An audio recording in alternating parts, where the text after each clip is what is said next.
the Orthodox Network, Forum 6, Awareness and Education, Mental Health and the Orthodox Jewish Community, Problems and Cultural Considerations, at the Virginia Frank Child Development Center, Chicago, November 2nd, 2015. Welcome, communal professionals, rabbis, and leaders. I am Rabbi David Rosenberg, Orthodox Community Liaison and Coordinator of Jewish Educational Services for Jewish Child and Family Services.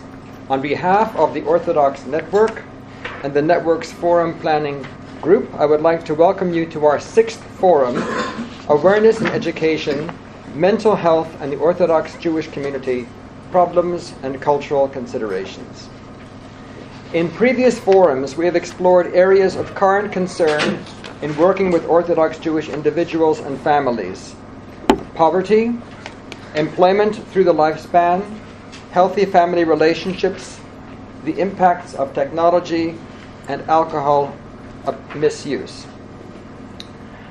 For the Orthodox Jewish community, mental health has ancient and contemporary relevance. The topic of mental health appears in a number of places in Tanakh, in the Hebrew Bible. Famously, in the book of Samuel, King Saul suffers from a Ruach Elokim, a spirit from God that the commentator Malbim describes as a Mitzuka Panimit, an internal crisis.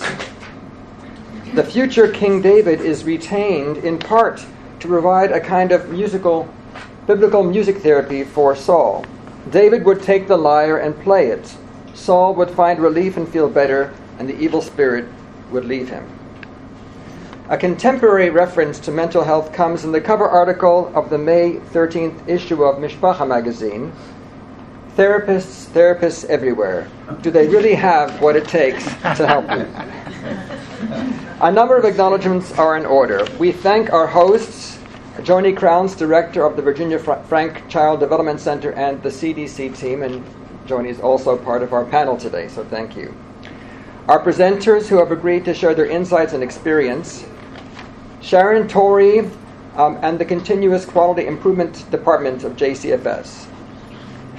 The core of our morning's program will be a panel discussion addressing our topic. Following the formal presentations, we will have a question and answer period during which we encourage you to share your own perspectives and experience about the issues around mental health and the Orthodox Jewish community. I will then wrap up the formal part of our forum and map out next steps. Our forum will conclude with an opportunity for informal networking, and everyone will go home by 11 a.m. We are concerned to gain a clear understanding of issues around... Go home? Except for you. We'll scratch that off the tape. By the way, we're not going to record discussion. We're going to record the presentations, but we're not going to record the Q&A part. We are concerned to gain a clear understanding of issues around mental health in the Orthodox Jewish community in Chicagoland within the context of the culture and communal realities of that community in its diversity. For example, what challenges might Orthodox Jews experience in seeking mental health for themselves or members of their family? What is the nature of their experience receiving mental health services? What cultural considerations bear keeping in mind in working with Orthodox Jewish clients? In a moment, Robin Stein, Director of Response Center, will introduce our panelists. For the next 45 minutes or so, our presenters will discuss the topic. Robin will then moderate, as I said, a question and answer period following the presentations. I'll wrap up the formal part of our forum and map out next steps, and then we'll have the informal networking. And don't forget there's some things to drink and eat in the back of the room. So without further ado, Robin Stein.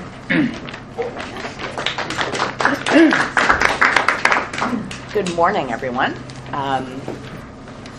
Welcome to the 6th Awareness and Education Forum that the Orthodox Network Group has been so pleased to coordinate and plan. As David mentioned, my name is Robin Stein, and I'm the Director of Response, which is an adolescent program of Jewish Child and Family Services. And just in response to David's opening statement and his reference to the article, how many therapists in the room? We all have a magic wand, though, right? I do. Mine makes noise. It's helpful. when dealing with mental health issues. This morning I have the honor of introducing our panelists. Joni Crounds. Ms. Crounds is the clinical director here at Virginia Frank Child Development Center, a program of Jewish Child and Family Services. Joni has been with the program since 1987, quite a tenure. Graduating from the University of Chicago with an MA in Social Sciences, she then returned to the Erickson Institute of Child Development at Loyola University for her master's in education. Ms. Crounds is also co-author of the book Connections, a relationship-based phase model, a manual for early childhood professionals promoting social and emotional health in young children. Rabbi Dr. Jerry Loeb. Dr. Loeb is a clinical psychologist in private practice in Chicago, working with adults, adolescents, and families for many years. He lectures and writes extensively on topics relating to psychology, relationships, parenting, education, and Jewish thought. Ed Reed. Mr. Reed is a licensed clinical social worker with 37 years of experience in agency and private practice. He is currently the director of clinical training at Jewish Child and Family Services, but he has held a plethora of positions within the organization over the years. A graduate of the School of Social Service Administration, University of Chicago, and has been supervising clinical staff since 1982, and has held numerous previous positions, including most recently the director of the Community Counseling Centers at Jewish Child and Family Services. In 2005, Mr. Reed was awarded the NASW Northeastern Illinois Social Worker of the Year. Each of our panelists will speak for 10 to 15 minutes on their experience with problems and cultural considerations related to mental health within the Orthodox community. And as David said, following that, we'll open the floor for a Q&A. I'd like to ask Joni to lead us off this morning. Thanks. I'm going to start with the little ones. And that, as I always, somebody once wisely, I guess, said, little children, little problems, big children, big problems. I love working with young children because they get better. A very well-known child psychologist, Selma Freiberg, once said that when you work with young children, God is on your side. And I believe that to be true because children have a push to get better and to grow. I'm going to talk a little bit about some of the changes that I've seen over the 27 years that I've been here, and also some of the different presentations that we see with families who come here to the center over the years, some of the things that have stayed the same. And, this center has been here for 60 years and has been right here in this community, which has been really kind of a remarkable feat. We will be moving, but not too far away, so we will remain in the community, thankfully. One of the things that I've noticed in the past 27 years, when I first started working here, there were very few Orthodox children in our therapeutic preschool program. That's one of the programs that we have here at the center. Over the years, that's changed dramatically.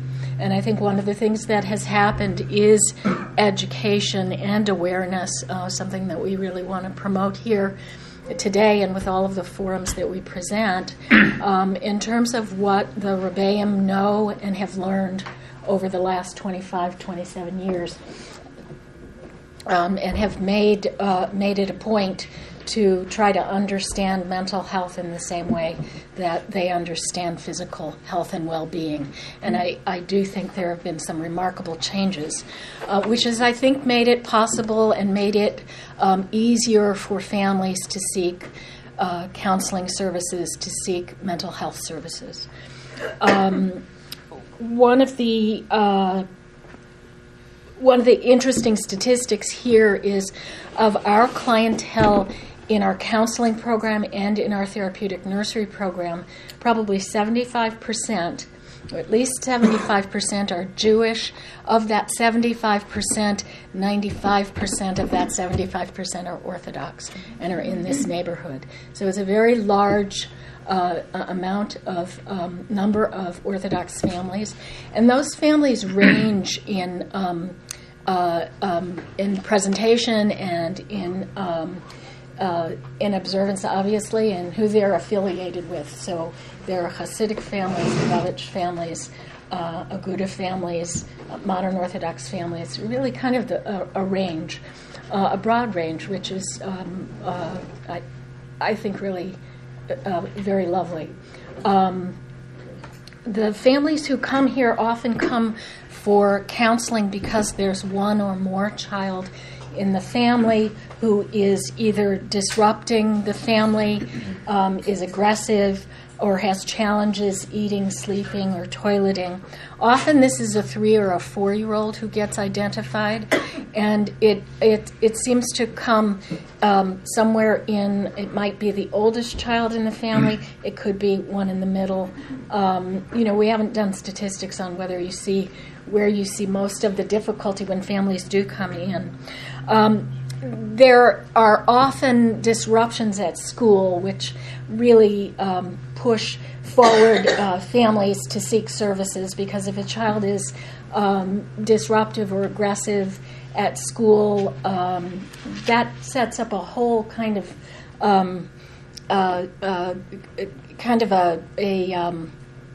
what are those things? Mobile. One thing moves, the other thing moves.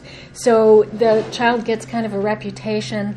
The family gets worried. They don't want their child to be kicked out of the program. It's very important for the child to go to the school of choice. That is another issue for families in our community. Families tend to send their children to particular schools. Obviously, if a family is a Lubavitch family, they're going to send their child to one or more of the Lubavitch schools, Beis Yaakov families to Beis Yaakov system. So to come out of the system is very difficult. The families who we see, I would say, have a broad range of presentations. Some come in, some are Baalei Tshuva, some are from birth. I can't tell you that there's a difference in presentation, but one of the things that I can say unequivocally is that often families who come in, the majority of them are really in need of outside support, and they may be away from their families of origin. We're seeing more and more, and this is the case not just in our Jewish community or the Orthodox community, but we provide consultative mental health services on the south side of Chicago, Jewish and non-Jewish schools, and all the way up north in Highland Park. And families are more isolated these days. Why that is, we can speculate at another time. But families tend to move away from their family of origin more frequently. Chicago is opening up several new kollels. So kollel families are coming, are encouraged to come to Chicago. They're coming often from the East Coast, and they're leaving their families of origin. So once that happens, and you come into a new community, it takes a little while to find a supportive community, and certainly the community, Jewish community, is well known for providing concrete support for new families or families who have illness or families having babies. That concrete support is very important, but it's the emotional support that might be missing. So we're seeing families who come in, some of the families who might are Baalei Tshuva, they may have then families who are not religious and don't quite understand their lifestyle of choice. So they're feeling isolated and not supported from their family of origin. That isolation can be really detrimental to the families because a lot of things are happening.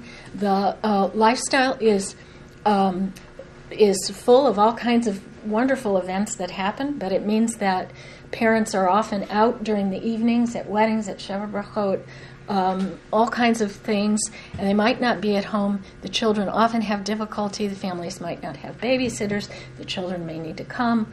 Children are often expected to kind of fit into the lifestyle that's going on. It's burgeoning. It's busy.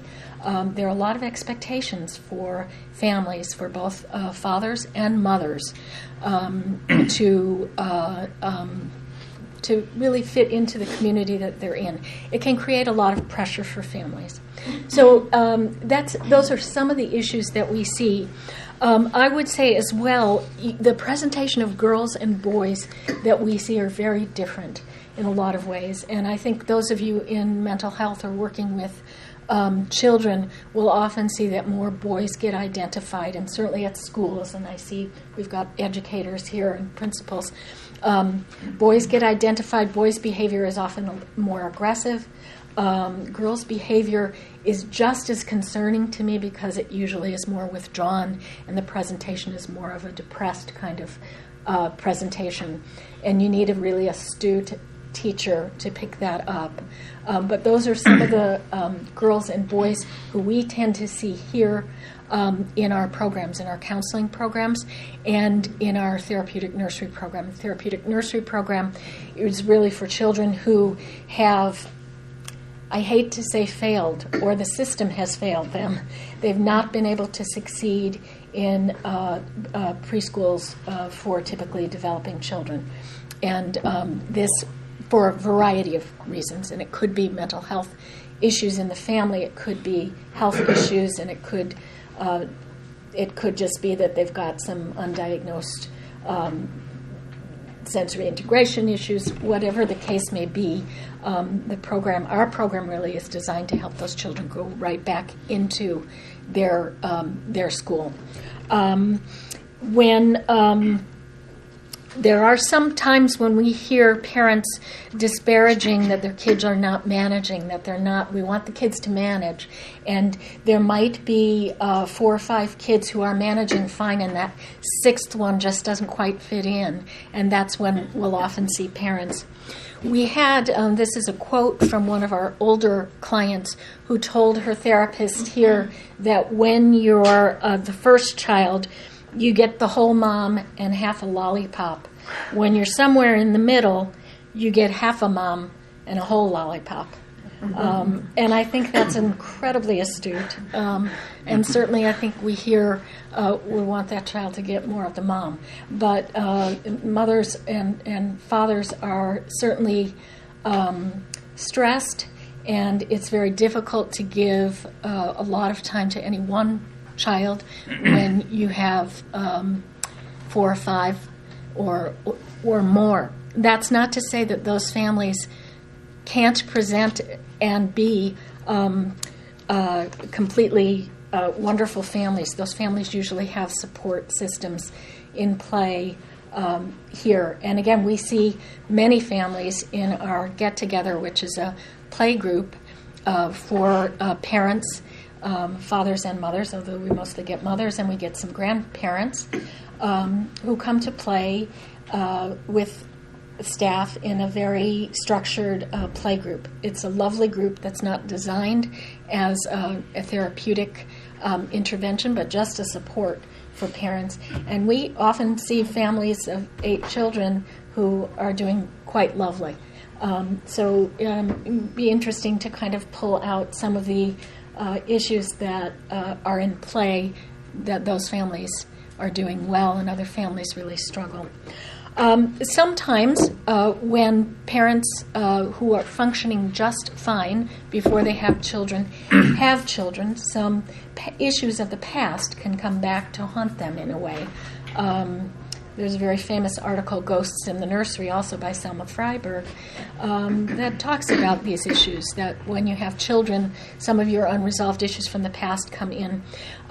In those cases, often we can see parents who present with quite a bit of anxiety and depression, and I would say those issues are front and center right now in terms of when we look at diagnostics, that there is a good deal of depression and a good deal of anxiety. Again, those are that's kind of a little window into some of the families that we see here. And I'm going to stop here, and I think we'll move on to older children. Thank you, Julie. Dr. Lowe? I'm going to stand. I was a teacher for 12 years, and I want to see who's reading or checking their phone.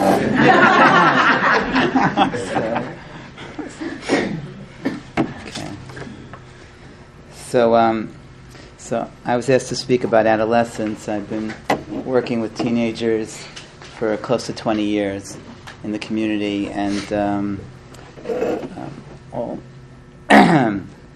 and I don't know how to say the right words. They're always challenging. What I love about working with teenagers is that while they're always challenging, and there's a lot of anger, it's also easy to get to. One of the things I love about teenagers is that they're so honest, and that could be an honest "F you," or it could be an honest "this is stupid," or it could be an honest "I hate my dad." And the honesty is very powerful, and the filters are somewhat. I think boys are this is more true for boys than it is of girls. Girls are harder, are more subtle, and it's when I work with girls, it's a different flavor. But there's also, when they get past that first layer, there's still this sense of, like, there's a rage that will come out in a way that makes it more real. Teenagers are one of their emotions, as many of you know, that are working with teenagers, that rage is a big one, and a feeling of powerlessness. As we know, that's part of the developmental task of being a teenager, which is, I'm an adult, but I'm not an adult. I'm a child, but I'm not a child. Stop treating me like a child. You can't order me around.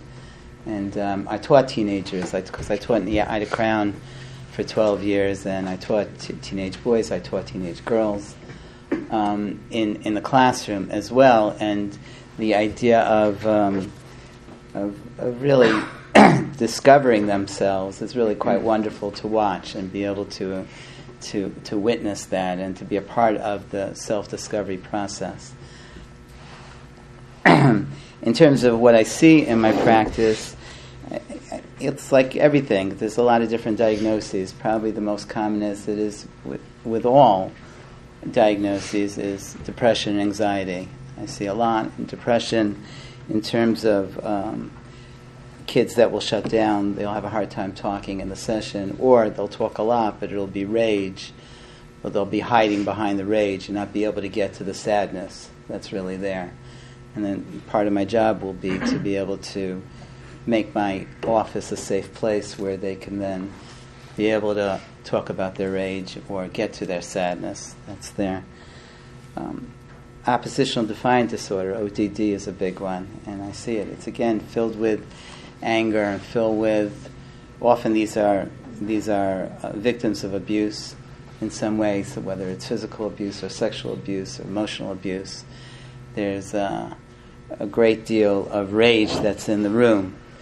What makes it unique when talking about the Orthodox community is, we'll use the example of ODD. The problem with ODD is, number one, it's a diagnosis and it's hard to work with, and their inability to or lack of desire to want to accept authority. So they are not going to accept authority figures. Well, the authority figure with a capital A is God. So where does that fit in the Orthodox community? I don't accept authority means I don't listen to the rabbis, I don't listen to the teacher. First and foremost, I don't listen to my parents. You can't tell me what to do. And then I'm a little nervous to say this, the child will say, but F God also.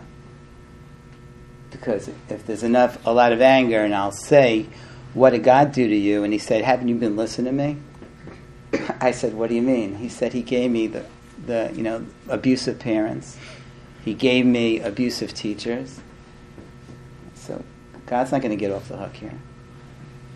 So for parents that are wise and understand their children, this doesn't need to be a crisis. But for many in the Orthodox community that are not so wise, this now is a crisis. Because it's not enough, okay, we could survive their anger at us. It's much harder, and the fear and the panic and the anxiety of what then is evoked in the parents of, does this now mean I have a child that will be, I'll use the expression, off the derech, which is not following, literally means not following the path, not being on that path. And then what does that mean? And what does that mean in terms of our embarrassment in the community? And what does that mean? Are people going to judge us? Are people going to support us? How will the rabbis be? Chicago has really amazing, warm rabbis, warm and loving rabbis. I'll say over a quick story from a client of mine that I might have even said this the last time I spoke at this venue a few years ago, but it's worth repeating, and I'm sure none of you remember it anyway from then. So there's Rabbi Zev Cohen is a rabbi in the community. He's the rabbi of Adas Yeshurun, the shul on Tui and I guess what is it, Albany or Street. what? Street. Oh, it's right across. That's actually right across the street, right? So Rabbi, so he lives on Coyle and Sacramento, right at that corner. So he's the rabbi of the shul. He often walks to shul, especially on Shabbos. He would walk to shul, or Shabbos on the holidays. He would walk to shul. Across the street from his house is Lerner Park. There was a period of time, it's still there, depending on the weather, where Lerner Park was a hangout for boys and girls, Orthodox boys and girls, who are hanging out and doing things that Orthodox boys and girls are not supposed to do. So they're hanging out in the park. They're not dressed like Shabbos. Some of them are using phones on Shabbos, which is not okay. And they're doing all kinds of things that are clearly they're not following the Orthodox rules. And Lerner Park, Rabbi Cohen, for years, his wife told me, she hears me call here? I don't see her. She often comes to these venues.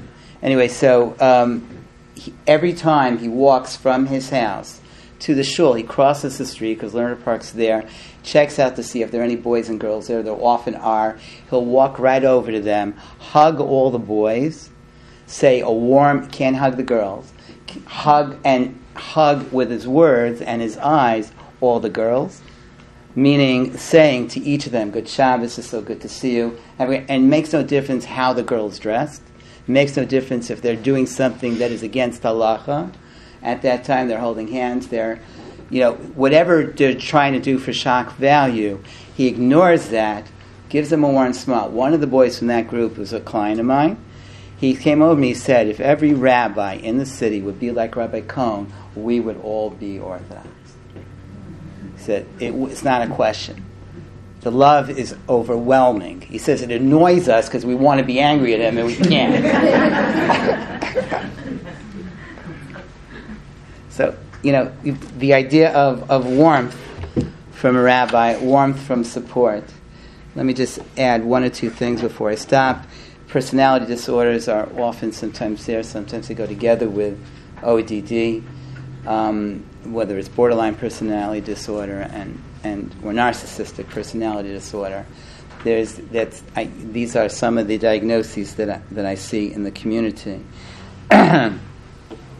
The other thing is that lately I've been very into the idea of attachment theory, and the importance of children attaching to their parents, especially to their mothers in infancy. But in addition to that, the importance of attachment I can't say enough about. Many of these kids, one of the things that gets in the way of attachment is if there was trauma in the life of this child. Trauma gets in the way of attachment if it's in the time of their life, that when the attachment is supposed to take place. As a result, though, when there are kids that are teenagers, because what do they call it? The teenage years, the second individuation process. What's that called? What's it called? The second what? Rapprochement. Right. So, right, meaning it's the separation and individuation. You come back together in the young years, and then you do it again. Mm-hmm. Right? It wasn't enough during the Tebel twos. Now you need to do it again in the teen. 2-year-olds years. And teenagers. I always say. I was telling my wife when our teenagers finally woke up and became teenagers. We have 5 boys, and they're all upper 20s and 30s now. But when our kids hit the teen years, I was in graduate school at the time, learning about the about separation, individuation, and all those things. And I said, whoever came up with the expression "terrible twos" never had a teenager. Terrible twos, that joke, they're cute.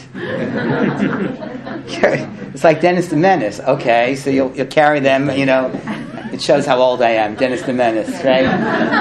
Okay. One last thing, and then we'll stop. The idea, I just want to say I have to say this because it's so important.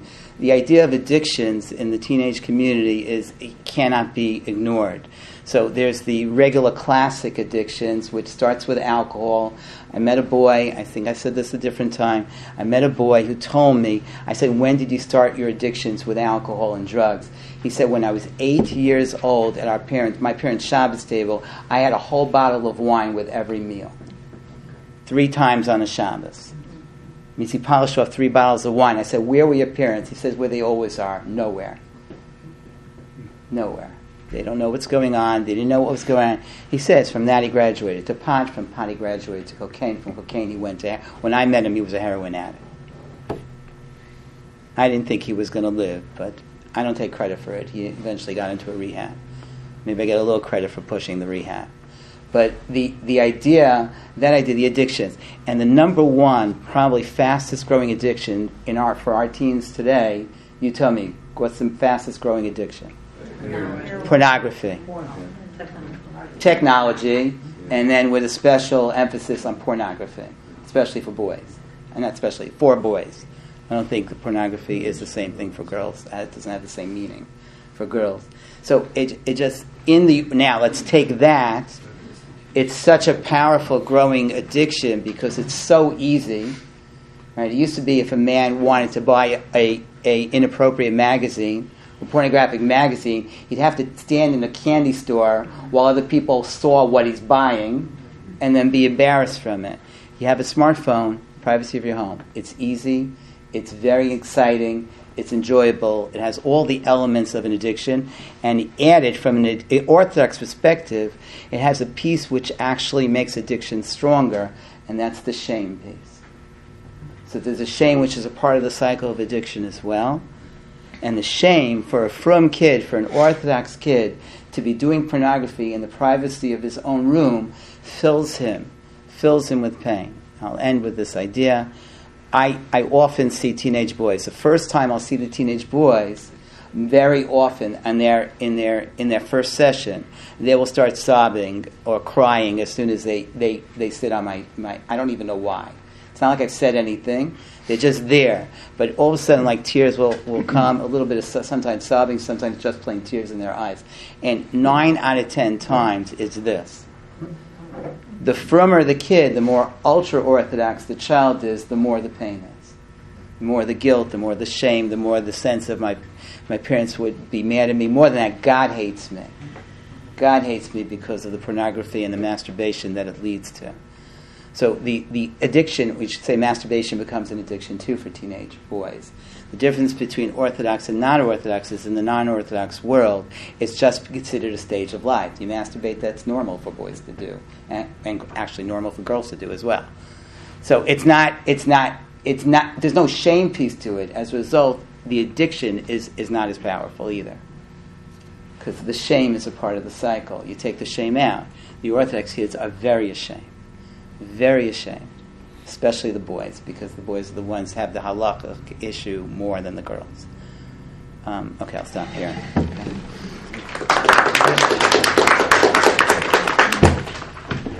All right. I want to, first of all, thank you for inviting me to be a part of this forum. And a little self-disclosure, I always do this with Jewish clients or non-Jewish clients or Orthodox clients. I am not Jewish. I was raised very liberal Protestant,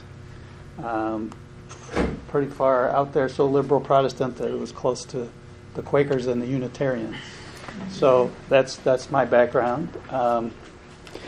I grew up in a small community. There were very few Jewish families in that community. I knew very little about Judaism when I was growing up.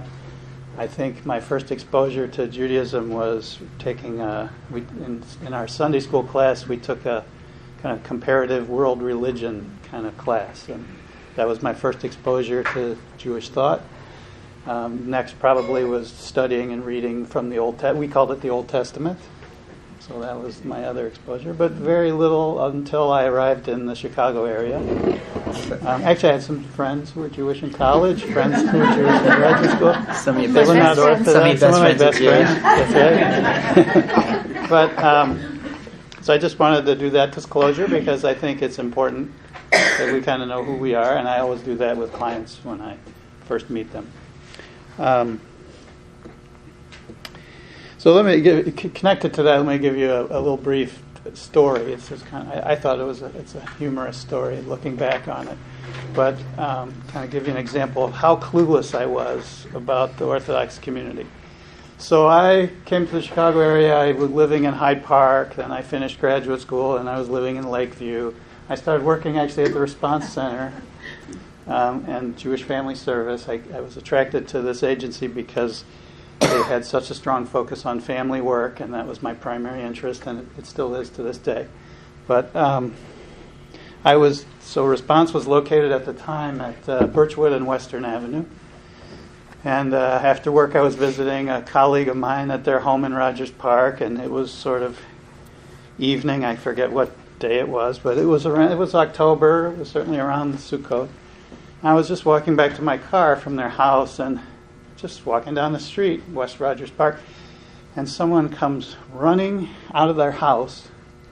They had a sport coat on. I don't think they had a tie. They had a beard. They had a black hat on, and he ran up to me. I was just walking down the street. He ran up to me and he said, "Are you Jewish?" And I don't know how you would experience that, but I didn't know what to say. What's the right answer? But he looked like a pretty okay guy. I didn't get that flight or fight response. He didn't seem dangerous to me. So I said, "Well, no, I'm not Jewish." And he said, "Well, good. Could you do this favor for me? Yeah. Could you come into my house and could you do me a favor and could you turn on a light?" I had no idea what he was talking about. "You want me to what? You can't turn the light on?" So we go into the. I don't know why I agreed to do this. We go into the house. We walk all the way through the house. And in the house, there's so many people there. It's like 4 generations of people. The whole mishbucha was there. And we go through the house and saying hello to everyone. He takes me out the back door, and there's the sukkah. I didn't know what the sukkah was. I just saw this. He said, and they had extension cords all over the place. I said, "Could you just turn this switch on?" Sure. I turned the switch on. He said, "Thank you so much." And then he gave me a little bit of explanation of what was happening. But, I was the Shabbos Goy. And I didn't even know it. But I did him a favor, I think. So, anyway. So that's just how clueless I was about the Orthodox community. So, in the last 30-some years, I've learned a few things about the Orthodox community. I've done a lot of work in this community. I'm very impressed with this community. I think there's tremendous strengths in this community. I think it's a very small community, of course, but I think one of the major strengths of this community is the sense of family values that permeate everything. I think it's a tremendously supportive community. I think people feel very taken care of by each other in this community. I think it's very impressive, too, that families that have a lot of means in this community support families that don't have a lot of means. That doesn't happen in a lot of communities. So I think you have a very unique and special community here.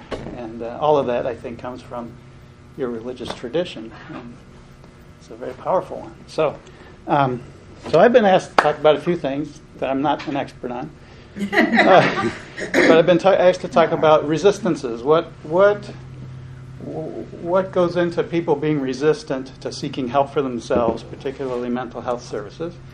And then secondarily, what are the barriers to people seeking help in this community? And then there was a third thing.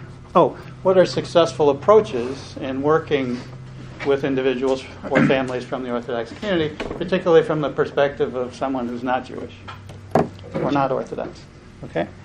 So I'll try to get into all of that. But first I want to just comment on, so we're using this word mental health. And I want to just say, what are the elements that go into being mentally healthy? So let's start there.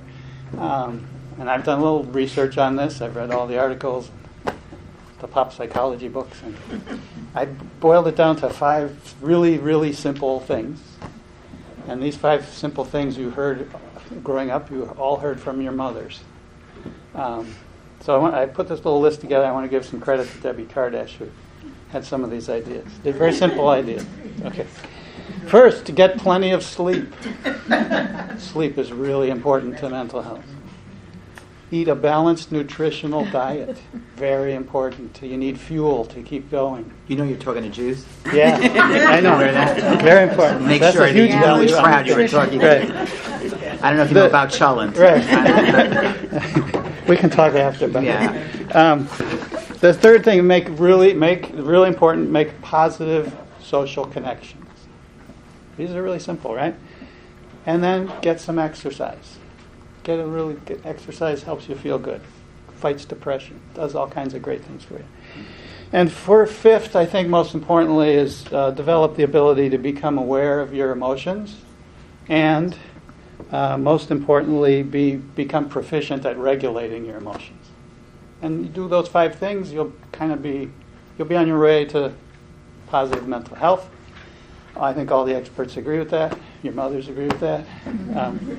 But I think there's a couple things that can throw you, if you're on that track, a couple of things that can throw you off that track that you kind of don't have a lot of control over. One is stress from your environment. That can kind of throw a monkey wrench into the works, even if you're doing all of those 5 things regularly. And the other thing that can play tricks on you is your own biology, your own genetic makeup. So that can sort of influence sometimes how your brain operates and how your emotions operate. So and sometimes, now we know, we used to have these debates in my field, or your field, that was it nature or was it nurture? And people used to argue about this all the time. Now we know it's both. Now we have the field of epigenetics, which says environmental stress can actually alter your genetic makeup, and it can actually influence you, and it actually can influence your future generations. So now we know we've solved that dilemma. But anyway, got to watch out for environmental stress, which is plentiful in our world. Okay, so that's just a little aside. I'm going to get now into some of these resistances that I think operate, and I want to say the kind of resistances I'm going to talk about are pretty generic, and I think they cross cultures. They certainly exist in the Protestant world. I think when you think about Protestants, you kind of think of people who value this sort of individualistic, independent kind of approach and very self-reliant, and everybody should be pulling themselves up by their own bootstraps and kind of don't ask for help is the message in the world I came from. Anyway, just do it yourself. I think it's different in the Jewish community. I think it's different in the Orthodox community. I think because of the nature of the social connections, the nature of the smaller communities, there's more permission to ask each other for help when you need it. But it's a little bit more permission than in the culture I came from, but I think it's still complicated, and I'll go into what makes it so complicated. And I think partly the complication comes from the fact that you're living in a small community, and this is a relatively small community. I think 30,000 people in your community roughly here. That's the size of a good-sized small town. And so as a result of that, lots of people know each other, or if they don't know exactly, they don't know the person, they know of the person. So it's a small world, and I think that makes it difficult sometimes to ask for help. And I think that makes it difficult sometimes to think about what the consequences might be of if I do ask for help. So I think I've kind of distilled this process down to there's three different levels of privacy concerns. And so because there's so many interrelationships and the boundaries, you have to be really careful in this community, keep good boundaries. Some people keep very good boundaries, some people not so good. And you kind of know who you're dealing with, hopefully, when you're dealing with them. So you always kind of keep that in mind. But I think the first things, I think there are sort of these socially acceptable things to ask for help for. So when something sort of off-kilter happens in your life. So if there's a major illness, if there's a death in the family, if some family member has been in some sort of terrible accident. Those are kind of concerns that have a serious impact on you.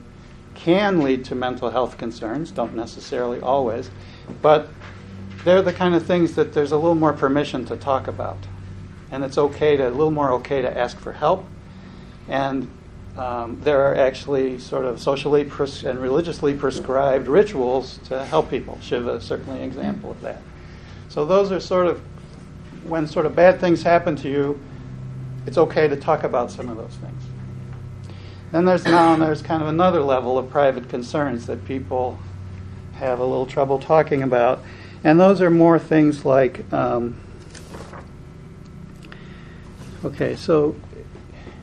more things like you're worried about something, you're anxious, or you have a lot of anxiety. Maybe you've got some stress on the job. Maybe you've got some stress in your marriage. Maybe your children are really driving you up the wall today. Those kinds of concerns are a little more difficult to talk about. We tend to talk about those kind of things with people who are closer to us. Not so easy to talk to your neighbor over the back fence with those kind of things. But again, the struggle is, how much do I keep to myself? How much do I share? And then there are even more private concerns that are even more difficult to talk about, and Dr. Loeb was alluding to these things because they all come with shame attached to them. And those are things like domestic violence, substance abuse, child abuse, gender issues, sexual orientation issues. Those last two probably are pretty big challenge in your community, and I think probably the next big challenge for you all to take on. I think you've done a fantastic job with the domestic violence area and the child abuse area and and those concerns, and substance abuse also. It's a lot of progress in those areas. But I think the sexual orientation and the gender issues are going to be a tough one for you. But that's for the future. Maybe that's another forum. So those kinds of concerns generally go to the therapist, right? First, maybe you go to your rabbi. Probably before the days there were so many of us in the mental health world who actually live and work in this community, the rabbi was the person you went to for everything. And I think rabbis are really good now at knowing kind of what their limits are and when they might be needing to refer to a mental health professional, and I think they're very sophisticated about that now. But I think people tend to first go to their rabbi, then perhaps a mental health professional. And then that presents a dilemma for people who come from the Orthodox community is, so who should I go to as a therapist? And there's a lot of choices. You can go to someone who's an Orthodox therapist, who lives in the community. You might even go to the same shul that you go to. That might feel comfortable. That might feel pretty scary. That might feel like, no, I don't want to do that. Or do I go to someone who's totally outside the community? That's another choice. Or do I go to one of the agencies in the community? And we find at Jewish Child and Family Services, sometimes the requests for who people want as their therapist are very explicit. So some people call us and they'll say, I only want to speak to an Orthodox therapist. I only want to speak to a female Orthodox therapist or a male Orthodox therapist. Or they'll say, I'm Orthodox, but I don't want to talk to an Orthodox therapist. And we try to respect all of those requests. But again, I'm just kind of outlining this because it's a very difficult decision.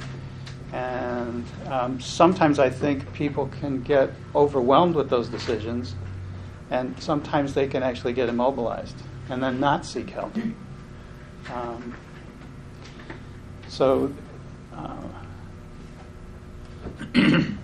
it's interesting what's happened over the years. I think, Joni, you alluded to this too, but that I think historically there was a time when the Orthodox community almost did not use the Federation agencies at all.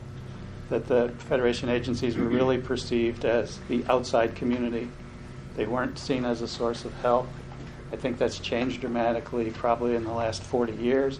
I think one of the things that most significantly changed that is when the agency started hiring Orthodox professionals.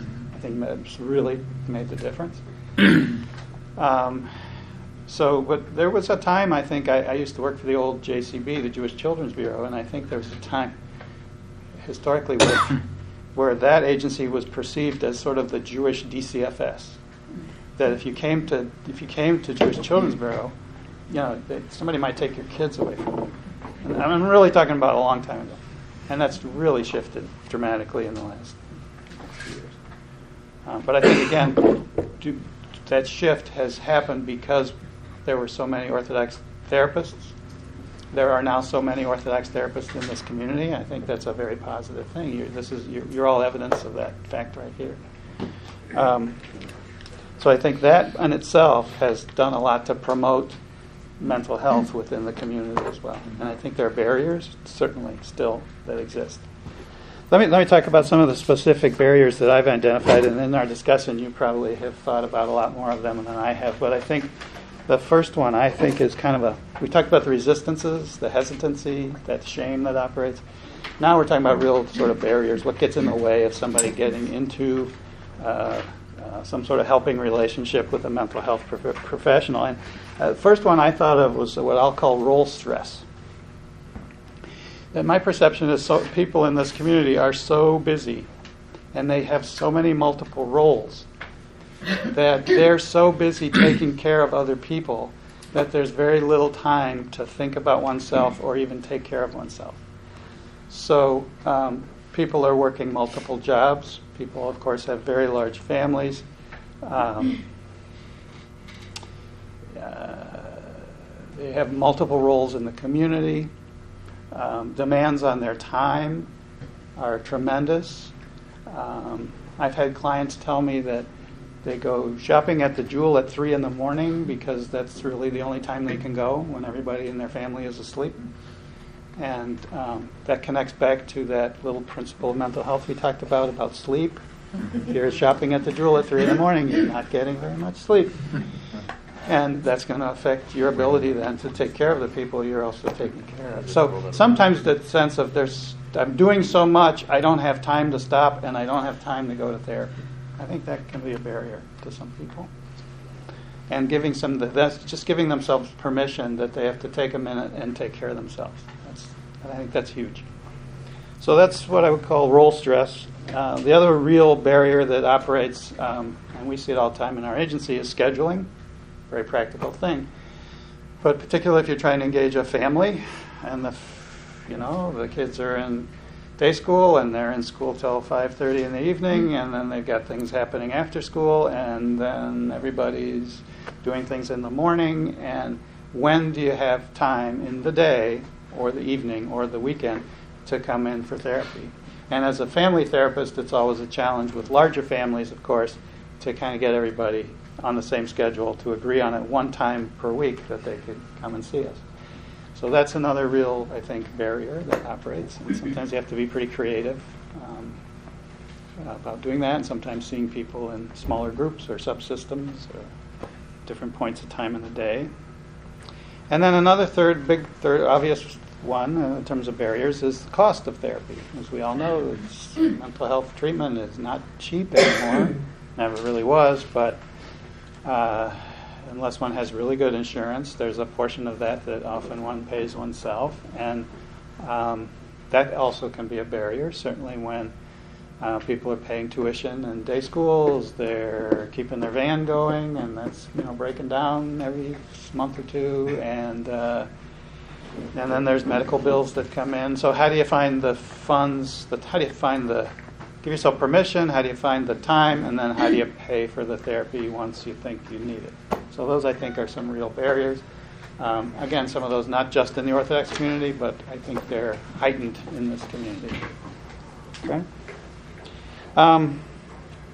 Some of the approaches that I find helpful, and again, this is just a partial list. I think you guys will think of lots of other things, but I think the approaches that can lead to success in treatment, I'm going to just run through these things, and then that will be the end of my little talk here, but that the therapist needs to maintain appropriate boundaries at all times. That's number one, very crucial, especially if you're working in a small community where people know each other. That includes boundaries with other professionals that you associate with too. I think you need to sort of acknowledge cultural differences from the beginning of treatment, and actively invite the client to talk about that, actively invite questions about that. And I think that applies whether you're, certainly if you're somebody like me who's not Jewish, working with somebody who is, but I know enough now that even the Orthodox community is a very varied community. There's lots of different ways to be Orthodox. There's lots of cultural differences even within the Orthodox community. So I think it's important to talk about what you know, what you don't know, and be very open about that. And I think you have to be finely attuned to people's ambivalence, to be a really good observer. Are people ambivalent about being in treatment? Are they ambivalent about even opening up a particular topic with you? Are they hesitating? And a lot of that just kind of comes with your powers of observation. But then once you observe that hesitancy or that ambivalence, to try and open that up.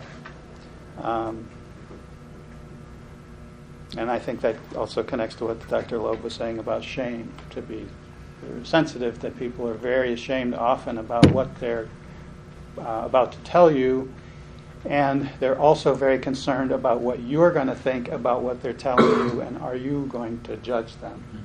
And, even though we've all been trained to be as non-judgmental as possible, our clients are very worried about what we think. And then again, I think I said this already, but I'll repeat it, but be really honest about what you don't know about the culture that your client is coming from. So I'm pretty open about that. As I say, I'm an example of the Shabbos Goy. I'm totally clueless.